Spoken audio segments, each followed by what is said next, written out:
You want to start a street fight with me, bring it on, but you're going to be surprised by how ugly it gets. Hi everyone, welcome to Priority Holder, and today we're playing Jeskai Spirits in the Timeless format.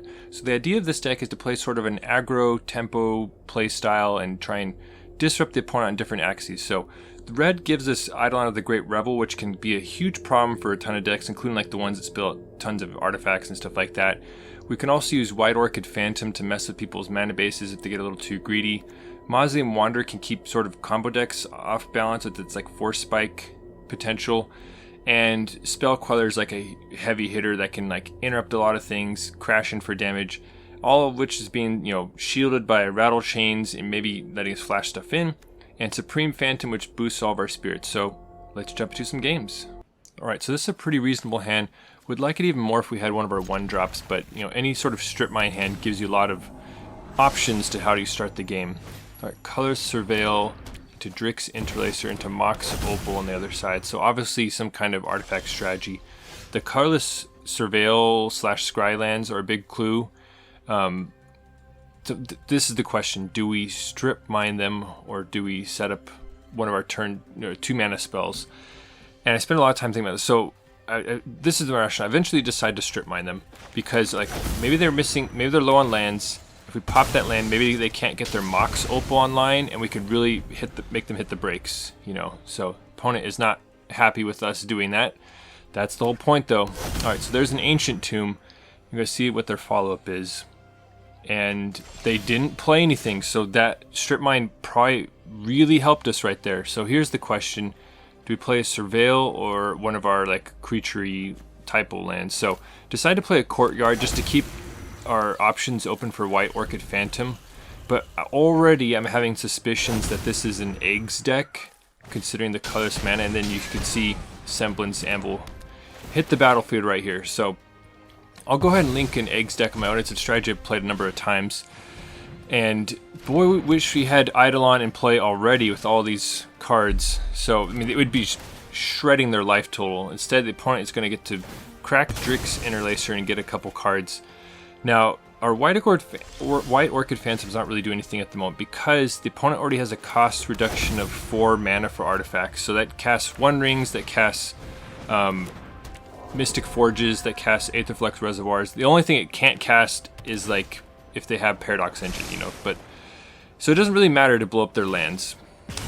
Eidolon, however, can be how we can win this game. So opponent's going to crack Chromatic Star. Now they snuck a ton of spells into play before our Eidolon. Alright, so there's a One Ring, which gives them ring protection, so if they can string off any more spells... Okay, so they weren't able to capitalize on the ring protection. And another Eidolon is an amazing draw right there. That's exactly what we need to win this matchup. So an attack right here won't do anything. I'm just carefully going over my options. We definitely want to play Thundering Falls to get Lightning Bolt online. And that's one sort of awkward thing about this deck is like we're like basically splashing lightning bolts because all of our sort of creature lands like Cavern of Souls and Secluded Courtyard can't cast Bolt. So we'll ding ourselves with our own Eidolon, but 2 of them in play should give the eggs player a ton of headaches. However, in some of my eggs videos, I've beaten stuff like Bowmasters and Eidolon, and that's exactly how you do it, slamming an Aetherflux Reservoir. So I'm curious whether they're going to copy Reservoir or like One Ring with the Sculpting Steel. Okay, so they actually copied the One Ring. So they get another round of ring protection, but double Reservoirs would have been really tough for us, even with double Eidolon in play. So let's see what the opponent's follow-up is. Okay, so now what to do. The opponent's at 11. They're going to take 1 from the ring. So they're functioning at 10. So trying to figure out what to play. So like the White Orchid Phantoms, once again, their land destruction doesn't really matter. It's just like an evasive threat. I'm trying to figure out, and I decide the best thing to do is to slam a Supreme Phantom. That juices up our attackers if they can ever get through. And we can just hold up Lightning Bolt because, the way the triggers go on, they go, active player puts the triggers on the first, then the non-active player. And so we might be able to get there with a bolt if they go shields down enough. So that's all the stuff I'm thinking about. Like obviously like more attackers would be nice, but with how much card velocity they have, you can't count on getting another turn. So They have 4 cards in hand, and they're going to probably tap the One Ring right here. Alright, so they have infinite mana to play stuff. The question is whether they can generate enough cards. Alright, so there's the One Ring drawing some more stuff. But I feel pretty good about double Eidolon, but the thing is, Reservoir will eventually catch up.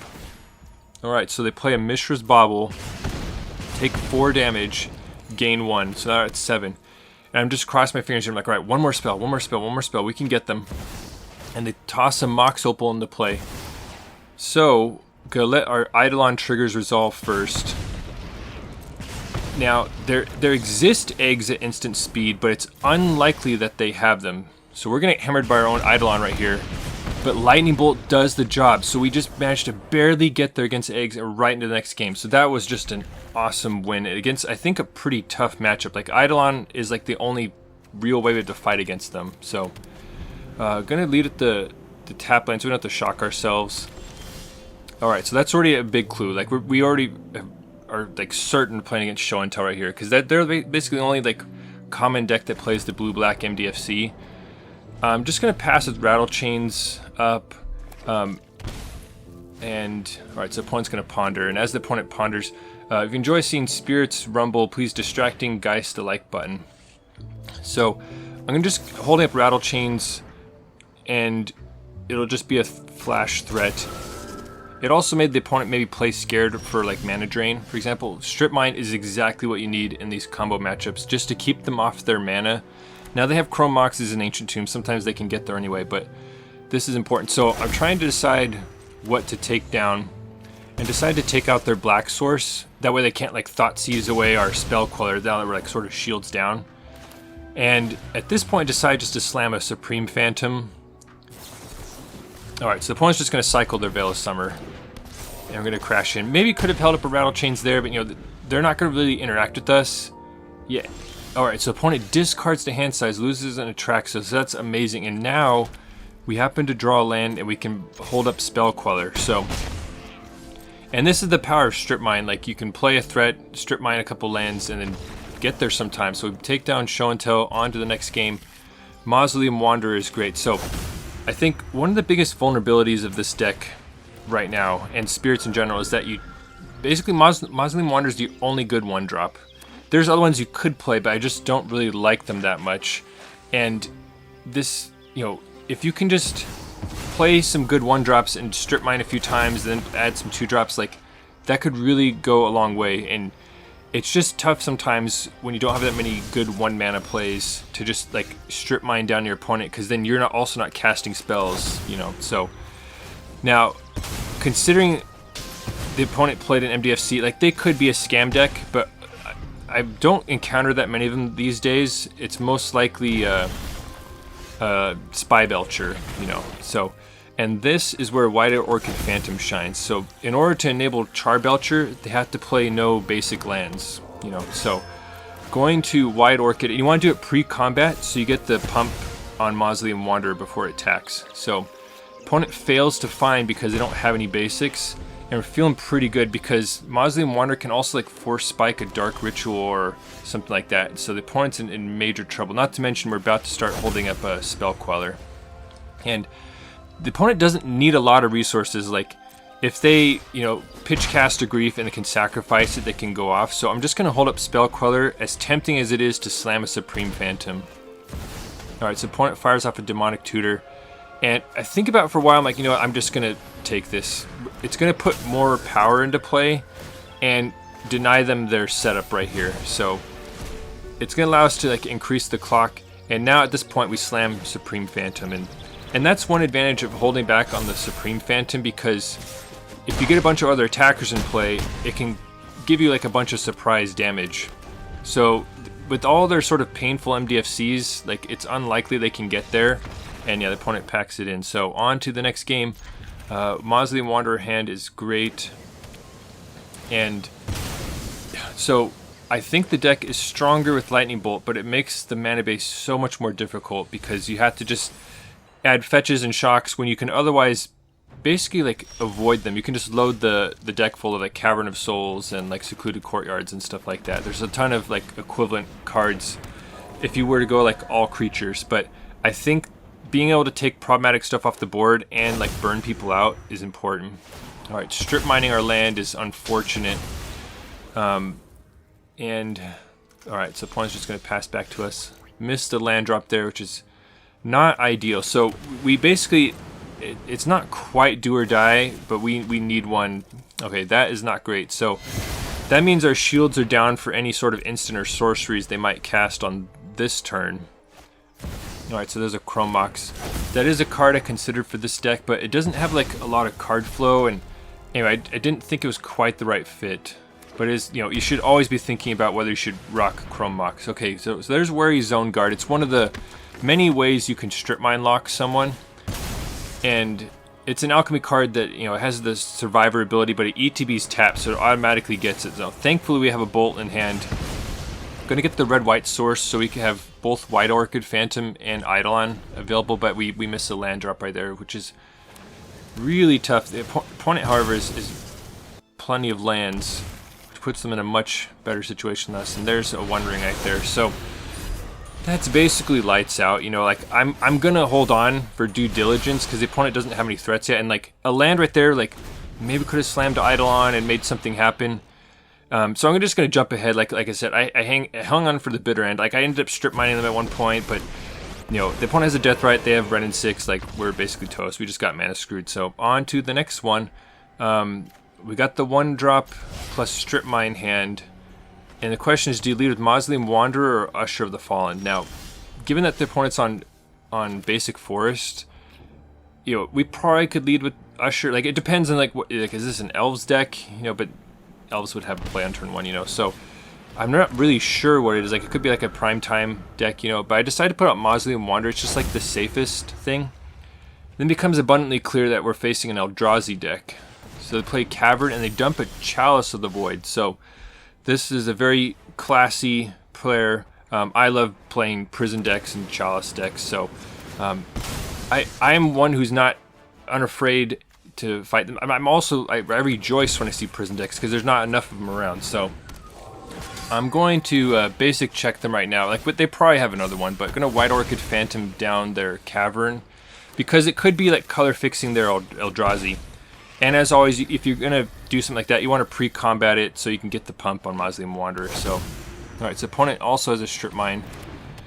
And they're going to play a Talisman. So we haven't seen any Eldrazi that they might be like a sort of going like way big, like an Eldrazi ramp deck. Considering they're playing Talismans, like that might be more of like the path that they're on. So I'll go ahead and link it an Eldrazi deck on my own, an Eldrazi Chalice deck, you know, because I like playing those kind of strategies. So, what do we do now? Do we hold up, like, Rattlechains? Do we just run out... Do we strip mine them and run out Usher? There's a lot of different options. You could see me... Because the thing is, like, if we keep building up to 3 mana, we can hold up Spell Queller, which could be pretty good. Like, maybe snagging, like, a Thought-Knot Seer or something like that. And this is me... this is a mistake right here. I'm checking their colors to see whether I need to get rid of color source. Anyway, it doesn't really matter because of the Talisman. I should have just played Usher pre-combat and sent in, like, anyway, I think in my mind I thought I could still hold up Rattlechains, so now the opponent misses a land drop right there, so it means that was a very clutch strip mine. Going to play the Courtyard and crash in. So I missed out not only on, like, the pumping Wanderer last turn, but having Usher out to attack this turn. So that is just an unforced error. I don't even know what happened. So gonna just hold up Rattlechains. Like they could have Warping Whale. You know, like that's sort of what I was guarding against with Rattlechains here. If they tried to snipe our Mausoleum Wanderer. Okay, so they found another land, but they're still stuck on 3 mana. Like they could just have like mono Thought-Knot Seers and stuff like that in hand, or Sowing Myco Spawns. So we'll have to see. Gonna run out the Rattlechains though, just to really increase the clock. The opponent must be upset that they're... okay. That's why I didn't play Ushers, because they have Chalice. Okay. I got there eventually. So now the question is, Screaming Nemesis or Spell Queller? And given how far ahead we are, like, it does not seem like we should run out Screaming Nemesis. Screaming Nemesis, like, let's say they drop like a massive Eldrazi that we can't Spell Queller.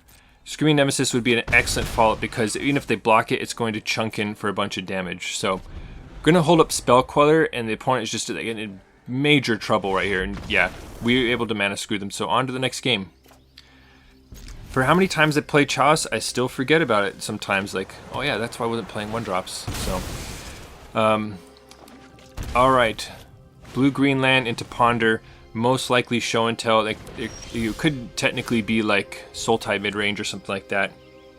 So, the question is, do we strip mine them now, or do we play out a threat? And I decide just to play out a threat first. They could just drop Ancient Tomb and then boom, they're going off, you know. But so that was a risk. Or another strip mine is super helpful, but this is the problem I was talking about earlier. With like when all of our stuff costs 2 or 3 mana, like we can't even really capitalize on strip mining them here. Like we can chip in for some damage, but adding to the board again this turn would be like really, really big. So. It honestly, maybe we just need to shave some Screaming Nemesis just for like any 1-mana spirits, like just some random 1/1 flyers or some, just to have something to do in the sort of low resource strip mine games, you know. So the opponent keeps hitting their land drops though, and we're just going to keep strip mining them because maybe they might run out and have to like, you know, ponder into some. But as we go ahead and pop their other land, let me know in the comments what's your favorite spirit. Is it Nether Spirit, Spell Queller, Spirit of Labyrinth? There's a lot of good ones to choose from. So we're fighting the good fight right here, but it's just not feeling amazing, especially seeing them shocking on it. All right, so they finally managed to find a Chromox, and it's looking ugly. So there's the Show and Tell. So our one hope, you could see me, Eidolon's already locked and loaded, is if they have, you know, if they have to cast some small spells to get to the win, then Eidolon might be able to get there. Now Trax is a big problem, but as you can see, it grabbed 3 spells that would get got by Eidolon. Unfortunately, the last card in their hand was a Dig Through Time. If they had to like ponder and brainstorm and stuff, like we'd be feeling way better. Like we might have been able to get there, but Hullbreaker Horror is going to be able to bounce Eidolon at will, and then yeah, so we're just dead. Moving on to the next game. This hand. 2 mana sources. We also can't cast Bolt. So like I said, Bolt is really awkward in this deck. Now we see an artifact land and pass.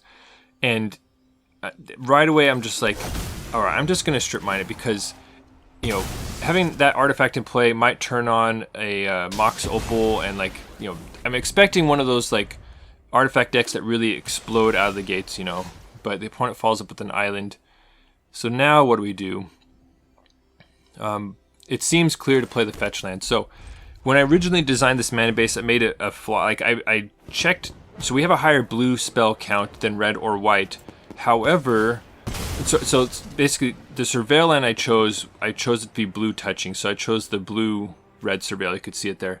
However, it needs to be a red-white Surveil land because, one, we need red for Lightning Bolt, and we have double white pipped White Orchid Phantom and double red pipped Eidolon. So our Surveil land should be of those colors to help enable those plays, and like all of our rainbow lands can cast our blue stuff just fine, you know. So that is like one easy little upgrade to make to the deck right there, is swap the blue red Surveil for the red white. So now I'm like sort of confused because I'm expecting an artifact deck. We've seen artifact stuff, but they just haven't been playing anything. I'm very like, usually their whole hand's empty by now. So I'm gonna slam Eidolon, and it is fueled by Cavern of Souls right here. And the opponent did mull it over, you know, like they knew it wasn't gonna get countered. They're using Mana Drain for the ritual effect right here. So they're going to add 2 colors to their mana pool.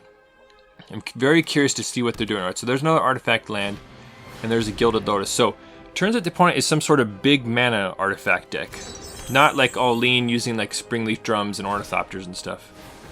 Alright, so they have a lot of ramp spells. So they have all of a sudden access to a ton of mana next turn.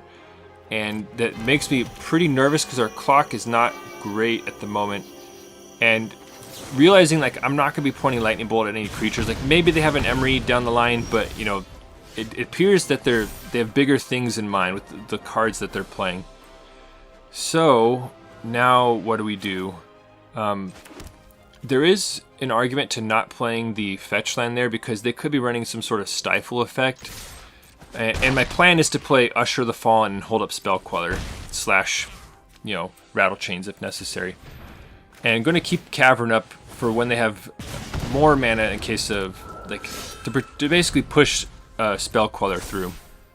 So the reason I mentioned like, playing the Shock land versus the Fetch land is because I'm going to give them a priority pass here, as you could see, and we also dip down to 2 mana. And the opponent overloads a Cyclonic Rift. So they are going to get dinged a little bit.